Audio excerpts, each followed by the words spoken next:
Right, good morning po. Welcome back po muli sa JCT Moto at nasa parteng Buhangin po tayo. Galing tayo, nagpa-ECG dahil requirement sa aming before mag physical fitness test. So kasama pa rin natin si Ford si Mazda BT50 2020 automatic. So another test drive na naman bago natin siya ma-dispose. So maruming pa siya, hindi pa nalinis. At lumabas ang ating tali ng bag. Yan pa ang loob niya, oh. Napakasimple lang pero maganda. Sa likod, ayan ang likod. Yan ang likod niya. Meron siyang cup holder. Ayan po. So another round of test drive bago natin maibenta.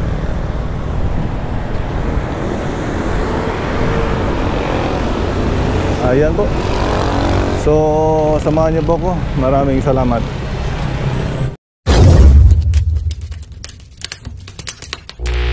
Ayan na po mga kaibigan, at bahagyang matraffic na. Oras ngayon ay alas 8:20 ng umaga, February 26. So araw ng Lunes, papasok ng trabaho ang mga tao, kaya matraffic. So nasa diversion road po tayo, parteng Buhangin. At ganito ang daily scenario dito sa Buhangin Diversion, Davao City. Matraffic, lalo na pagdating natin sa Maymaa. Talaga matraffic. Ngayong araw ay kasama pa rin natin si Mazda BT50 2020 automatic natin. Na marumi pa, hindi pa natin nalinis. So pauwi lang ako ng bahay at dadaan lang ako saglit sa Sugar Munch, bibili ng cake dahil kaarawan ng aking eldest ngayon. Sugar Munch, isa sa mga kilalang gumagawa ng cake dito na sa Davao na napakasarap. Subukan niyo po. Traffic talaga. Sarap talaga ng handling ni BT50, oh. Sarap nito yung long drive. Masubukan sana ito mga long drive bago natin ipasa sa ibang may-ari. So, napakaswerte ng makakabili nito dahil tingnan yung Odo, 36,000 pa. At ang bata pa, bagong change oil, oil filter, fuel filter, lahat. SOP natin bago tayo mag-dispose ng sasakyan ay palitan ang dapat palitan para kondisyon at walang problema, walang sakit sa ulo sa bagong owner. At matraffic talaga. Yung nakarang kahapon, pagpunta natin ng trabaho ay galing tayo doon, against the light tayo. Masilaw. Ngayon, pauwi tayo ng bahay. Ang araw ay nasa likuran natin. So medyo maganda ang view natin ngayon. Hindi masilaw. Kaya lang matraffic talaga. Yung kahapon, Sunday, ay walang ka-traffic. Yun ang masarap na magbiyahe. Grabe ang traffic dito. Ang mga portion na nagta-traffic dito sa daang diversion ay ito, Buhangin sa may intersection, and then pagdating ng may ginagawang overpass, yun ang mga sobrang traffic. Although pag natapos na yung overpass ay check na maganda na ang flow ng traffic doon sa parteng na yun.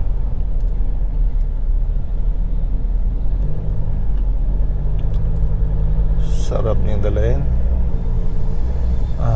Feeling mo secure na secure ka dahil sa laki ng sasakyan, tibay ng sasakyan. Talagang para kang merong bulletproof shell.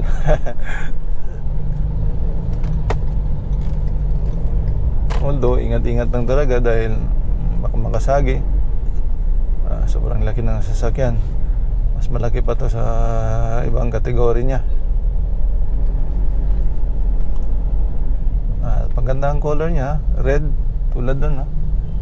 Sa Suzuki Espresso. Yun, Suzuki Espresso. Napaka cute. Pero matipid. 1.0 ang Suzuki Espresso. Grabe ka traffic. Putulin muna natin ang video natin. So parting intersection na tayo. Kung nagmumotor tayo, dito tayo sa baba, underpass dumadaan, mini tunnel. Pero kakaliwa tayo doon sa may anong street yan, Bahada, para bibili ng cake sa Sugar Munch. At traffic pa rin. So ito po ang loob ng Mazda BT50. Ayan po, napakasimple, more on plastic, basic. Hindi siya katulad ng Ranger na halos leather wrap ang kanyang dash, dito sa sidings. So maganda pa rin, matibay na sasakyan. Maganda ang steering wheel niya, medyo elegant. Traffic. Ayan na, paliko na po tayo ng Bahada. At kitang kita si Mount Apo doon, no? Talagang na-miss ako sa Mount Apo. Di pa ako nakaakyat dyan eh. Dito matraffic din dito. Tipid talaga itong sasakyan na ito, kahit na malaki. Ilang araw ko na gamit ito na naka 1 bar. Last ako na kumarga nito ay 1,000. And then about a week, ayan 1 bar na lang. So matipid pa rin. Ayan grabe ang traffic. So itong Bahada po, dire-diretso na ito papuntang downtown. Diyan tayo sa Sugar Munch. Sana open na. Open na kaya? Open na. May nakapark na eh. Bili tayo ng cake. Yes! Alright. Yun kitang kita sa reflection ng ating BT50. Saglit na po mga kaibigan Bili lang tayo ng cake ng aking eldest. Off muna natin ang aircon bago natin patahin para safe pa rin ang aircon natin, hindi madaling masira. Ayan po, tayo na po. Sugar Munch. Yung mga cake nila pakaraming cake nila dito. Marami ito silang branches. Sugar Munch. Pila boss? 9,000 isa. Adali ang kuan cake 950. 950. Pagkapugi talaga ni BT50 natin. Halos kasing laki lang pala ng Chevrolet Colorado. Yun inaantay natin ng cake. Nilalagyan pa ng text message para kay Kuya. Alright. So ayan na po ang birthday cake natin kay Kuya. 13th birthday. Tumatanda na ang aking kinamagulangan. Ano sa Tagalog yan? Eldest, kinamagulangan. So dyan ka muna, Sugar Munch cake. At alis na tayo. So BT50, marami si BT50. Yan sana masubukan din natin itong Colorado. Next time kukuha tayo na ganyan pag nabenta natin to. So tayo na po mga kaibigan. Medyo matangkad tayo Start. Disusi lang siya, hindi pa siya push button. Unlike yung bagong version ngayon, siya nga pala basta automatic ang sasakyan nyo. Pwede na natin on. Lagay nyo muna sa drive or reverse bago nyo i-release ang handbrake. At mag seatbelt tayo. Matitikitan tayo. So tayo na po mga kaibigan. Uwi na tayo ng bahay. Wala lang siyang camera, pero mura lang naman magpa-install. Kahit papalitan mo pa ng napakalaking Android display. Marami na ngayon sa marketplace. Uy, sana magkadaan tayo. Ayaw nila tayo padaanin. Mahaba ang sasakyan natin. May taxi. Sensya na po. Okay. Hindi lang siya electronic power steering, kaya medyo mabigat ang manobela. Unlike sa Ranger na naka-EPS, electronic power steering, ay sobrang lambot. Kahit isang daliri mo lang kaya mong ikutin, kaya mo siyang i-maneuver. Oh, may nagtatakbo. Uy, sorry po. Balik tayo sa dinaanan natin. Labas tayo ng diversion, pakaliwa, at diretso na pauwi ng bahay. Actually may shortcut dito eh. Doon na lang, go naman ata.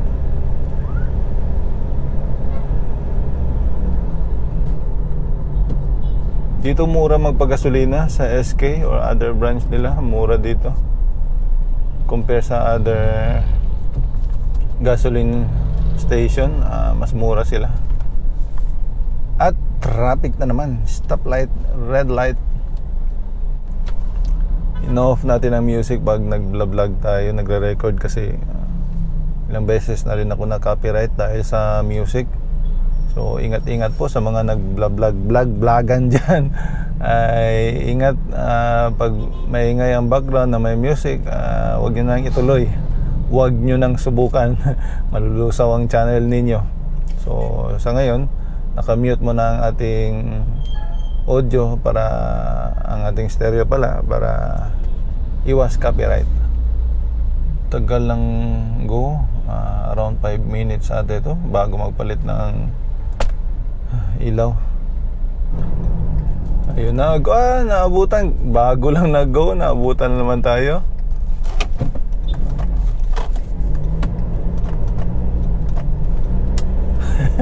Buti na pinatuloy tayo. Bago lang nag-green, saglit lang at nag-yellow na naman. Grabe kaganda ng Montapo. Sana one day maakyat natin yan. Pangarap ko talaga maakyat yan at mag-camping-camping. Baon ka ng mga pangluto, yung butane, mga ganun. Noodles. Magkape. Sarap. Dito sa parting ito hindi pa matraffic, pero doon sa unahan, sa ginagawang overpass na ay matraffic na. Montclair Highlands. So this is Davao City mga kaibigan. Ang mga hindi pa po nakarating ng Davao, ay sana makapasyal kayo dito. Napakaganda ng Davao. Marami pa tayong lugar na hindi napasyalan dito dahil gawa ng kabisihan at tamad maglakwatsa. Mostly na mga biyahe natin, ride natin ay pauwi at papuntang trabaho lamang. Maliban pag may pakay, may purpose na bilhin, ay nagagawi tayo ng downtown. Yun lang, pag nagagawi tayo ng downtown, ay nalilimutan naman natin mag-vlog-vlogan. Grabe, ang ganda ng Montapo.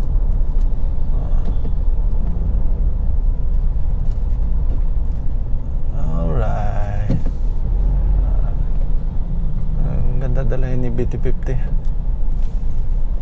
lalo na siguro pag 4x4 nito. Mas maganda talaga ang mga 4x4 dahil safe na safe ka, lalo na pag matrap ka sa mabuhangin.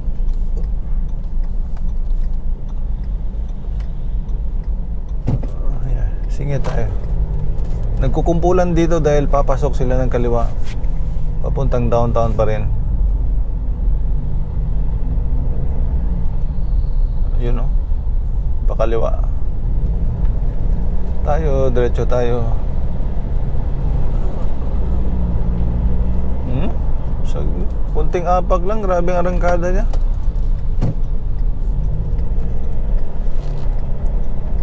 Parang yung apak natin ay kunting-kunti lang talaga. Very minimal lang. Pero pag binigla mo ay grabe ang arangkada niya. Manda po. Kaya masarap magdumaan ng coastal ngayon dahil kitang-kita mo yung view. Buong view ng Matapo.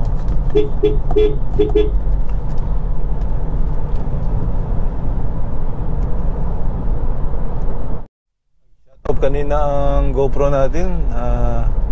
Nalulobat na ata. Nalimutan kong i-charge. Approaching na po tayo ng Maa. Napakaganda ng daanan. Sana ganito palagi na maluwang, hindi ma-traffic. Ayun, no? Wala pa ng traffic sa kaliwang portion na ma-traffic. Yung ginagawang overpass. Abang-abangan natin yung pinakamahabang tulay dito sa tulay tunnel dito sa Davao City. Longest tunnel in the Philippines. So, yun, masarap daanan. Ganda, grabe yung structure niya. Ito po ang papasok ng Maa sa may kaliwa. Ito po tayo ng Las Terrazas at ito yung parteng maalon-alon ang mga asfalto. Delikado dito pag nagmomotor ka. Kaya dapat ingat-ingat sa yung mga parteng yan, no? Maalon ang asfalto dahil nadadaanan ng mga malalaking truck ay nasisira yung asfalto.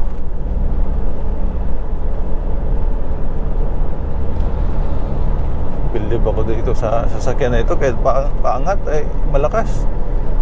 Kunti pa lang itong apak natin, hindi pa natin dinidiin talaga. Ayan, at pababa na po tayo ng Las Terrazas. You know, kitang-kita ang coastal doon. Napakaganda. So mga kaibigan, baka abutin tayo ng pagka-lowbat, pagka-bat end ng ating action camera. Hanggang dito na lang po. Maraming salamat po sa pagsama ninyo sa akin sa biyaheng ito. Another test ride video lang kay BT50 bago natin may benta.